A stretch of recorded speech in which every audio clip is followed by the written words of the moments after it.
नमस्कार. महाराष्ट्रात जमिनीसंबंधीच्या नियमांमध्ये खूप मोठा आणि महत्त्वाचा बदल झाला आहे.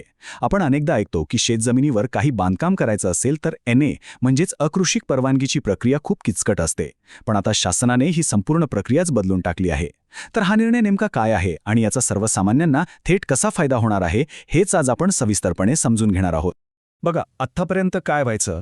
समजा आपल्या जमिनीवर एखादं बांधकाम उभं करायचंय. त्यासाठी जिल्हाधिकारी कार्यालयाच्या चकरा माराव्या लागायच्या. अनेक कागदपत्र, वेगवेगळे अर्ज आणि ही सगळी प्रक्रिया म्हणजे वेळ आणि पैसा दोन्हींचा मोठा अपव्यय. या एकाच कारणामुळं अनेक विकासकामं रखडायची. पण आता ही सगळी डोकेदुखी कायमची संपलेली आहे.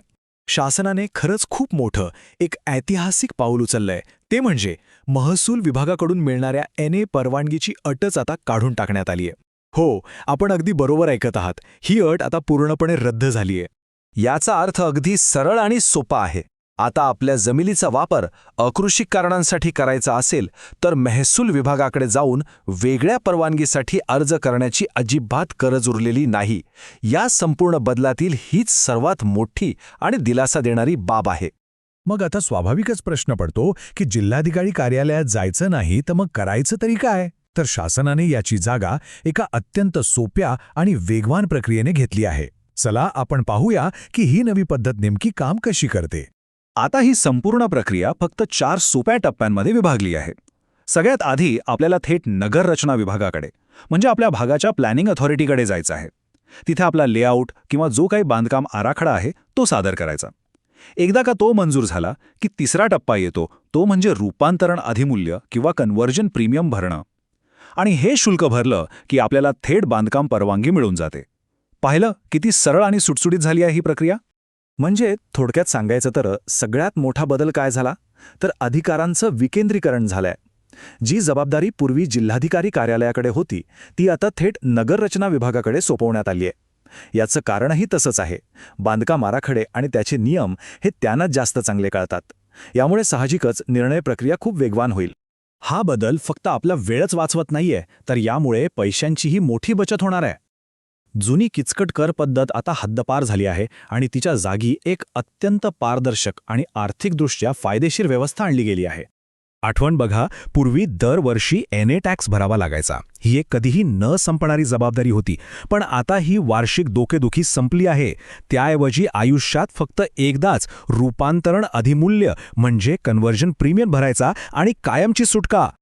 आता हा प्रीमियम नक्की किती असेल तर हे जमिनीच्या सरकारी बाजार मूल्यावर आणि तिच्या क्षेत्रफळावर अवलंबून आहे. नियम अगदी सोपे आहेत. 1000 चौरस मीटरपर्यंतच्या जमिनीसाठी बाजार मूल्याच्या फक्त 0.10%. त्यापेक्षा मोठ्या जमिनीसाठी दर थोडे जास्त आहेत. पण यातली सगळ्यात महत्त्वाची गोष्ट म्हणजे ही रक्कम फक्त एकदाच भरायची आहे. आणि हो, ज्यांच्यावर जुन्या NA कराची काही थकबाकी आहे त्यांच्यासाठी तर एक मोठी खुशखबर आहे. शासनाने ही संपूर्ण थकबाकी माफ करण्याचा निर्णय घेतला आहे. पण यासाठी एक छोटी अट आहे. 1 वर्षाच्या आत नवीन पद्धतीनुसार हा वन टाइम कन्व्हर्जन प्रीमियम भरणं आवश्यक आहे. खरा तर ही एक सुवर्ण संधीच आहे. बरं, या बदलाचे फायदे फक्त जमीन मालकांपुरतेच मर्यादित नाहीत. याचा थेट आणि सकारात्मक परिणाम बँका आणि आपल्या गाव पातळीवर काम करणाऱ्या ग्रामपंचायतींवर सुद्धा होणार आहे. तो कसा तेही आपण समजून घेऊया.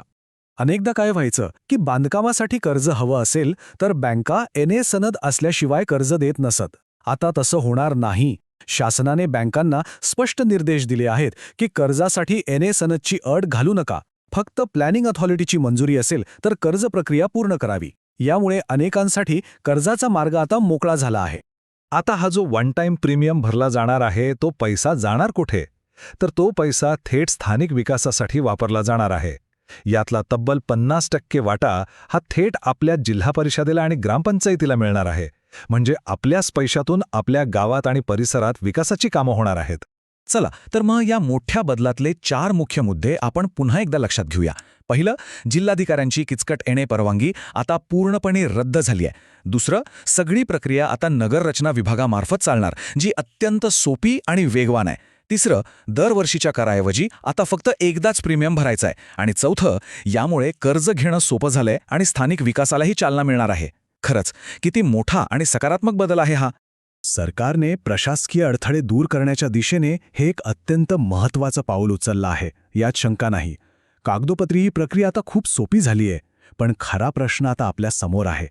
ही सुलभता प्रत्यक्षात उतरून ग्रामीण महाराष्ट्राच्या विकासाचं चक्र खऱ्या अर्थाने गतिमान करू शकेल का? यावर आपण सर्वांनी नक्कीच विचार करायला हवा.